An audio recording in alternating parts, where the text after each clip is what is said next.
were looking to torpedo them. They had the constant threat of attack from the skies, and the icy northerly conditions they were navigating meant for much of the time they sailed in darkness, in waves of mountainous heights. More than 3,000 seamen died as part of this exercise. Yet despite Winston Churchill saying these men faced the worst journey in the world, only now is the Arctic Star Medal being sent to veterans. It's been a long, long way, and I was a bit disappointed at not being getting it sooner, but at last we've got it back, you know. And I feel that for the other people who've died, and, you know, the medals are not going to these, you know, their sisters and brothers and the people like, you know, I think it should be awarded for them as well, like, you know. Today's ceremony tied in with an event to highlight Armed Forces Day.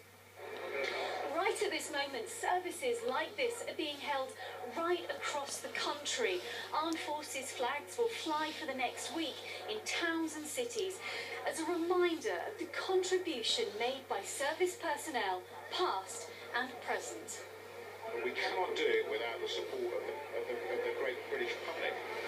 It's really nice though, so when we have these kind of opportunities to be seen as part of the community and not just as something that deploys to wars and things overseas. For these gentlemen, these events allow them to get together and share stories that for most of us who weren't there, we could never understand. I must say I very much enjoy meeting people now, and in retrospect I think that the war was an experience I'm glad I didn't miss. I could wish that it hadn't happened, but it did, and I was in it, so that was it.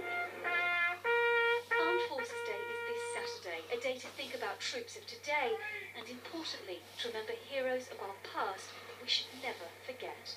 Claire Manning, ITV News, Plymouth. Yes, a proud day for all those involved, if rather overdue. Well, let's turn to sport now.